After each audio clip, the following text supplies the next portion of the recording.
Hi guys, it's that time again. Which is better? And we're going to be looking at Once More Round the Sun by Mastodon and Snakes for the Divine by High on Fire. Let's get into it. So looking at Once More Round the Sun by Mastodon, they return with this album, and already every single of their releases was a surprise for listeners, and it's no exception this time either. Their evolution towards more progressive realms felt natural, and it's so their endeavour into more melodic territories. This album's main strength is its cohesion and unity. The 11 songs for 54 minutes is perhaps the most balanced album to date. The vocal deliveries are mostly clean but rough, and they're simply better at the game. They know their forces and explore them. The choruses are powerful, and the use of ethereal, atmospheric but grasping vocals enhance the whole experience. The lyrics are deeply personal and metaphorical, and they flow very well. It kind of gives you a contemplative vibe that goes hand in hand with the rock influences they've been incorporating this time round. You can easily hear the Deftones and Alice in Chains influence. This album is sort of a return to a math-esque sound, not so present on their two latest albums. It delivers immense heavy riffs, as well as such as the great epic closing of Diamond in the Witch House with a surprise vocal appearance from Neurosis' Scott Kelly. Of course, a Mastodon album would be complete without other guests. This time, the all-girls punk band Co-Hangers from their local city of Atlanta are featured on the fun unleashed with girly shower vocals, adding a juvenile feel to the track. Hines and Kelly here are not quite as inclined to show off their lead guitar skills as they were before, but they do let loose leads, like on the song High Road. They have their own distinctive approach, and alongside Taylor's inventive, intense and intelligent drumming, it's part of Mastodon's signature sound. It's full of blistering and smart riffs intertwined with groovy rhythms played, wonderfully showcasing that they're one of the proudest rappers of the new millennium. Mastodon have always been a technical band, but I do believe that it was never burned to their compositions. Quite the opposite. Indeed, it's progressive and technical without giving up one iota of melodic might. The song Tread Lightly learned their gigantic progressive voyage with Crack the Sky, but played the more subdued card on this time round, and it still managed to craft an impressive and original record. Prove that sometimes less is more. Nevertheless, this album is intricate, rich.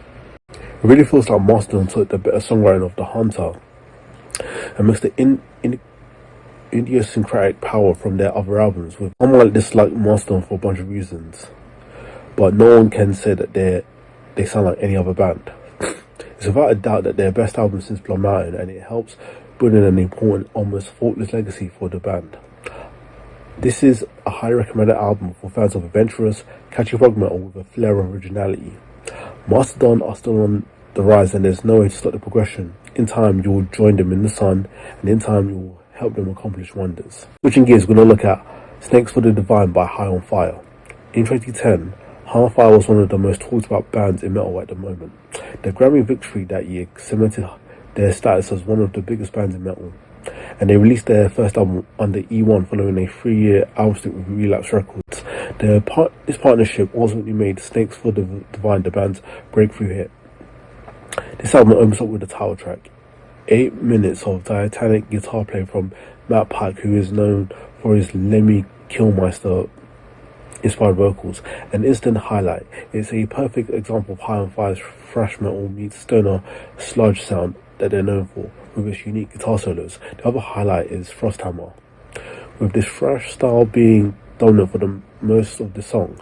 The bridge in between the song gives Frosthammer a really quiet atmosphere, almost as atmospheric as Mastodon's early work. All in all, even the deep cuts like Fire, Flood and Plague display top gear guitar play. Speaking of guitars, Matt Pike's guitar play is diverse, as you can go from stoner metal style riffing to frenetic guitar soloing.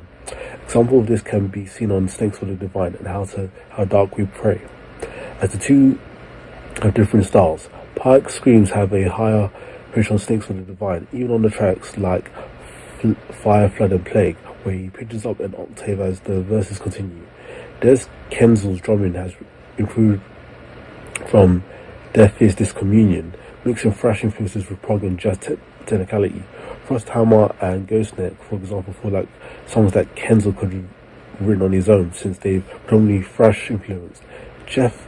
Matt's bass playing is almost interesting, almost as if Geezer Butler gave him bass coaching. On the song Back to Samurai, Matt's bass feels psychedelic, almost to the point that its heaviness could be possibly make it into Planet Caravan 2.0.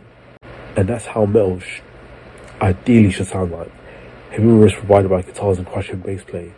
Black Sabbath mastered that law in the 70s, and High on Fire perfected it on albums such as this. It's a diverse album with no songs sounding similar. Stinks for the Divine stood out when it was released. It's even a fantastic album we're listening to today. Aside from the small interlude, Stinks for the Divine is an excellent soundtrack for those going on an adventure. So yeah, guys, let me know what you think about this in the comments down below. Other than that, thanks for watching, and I'll see you next time.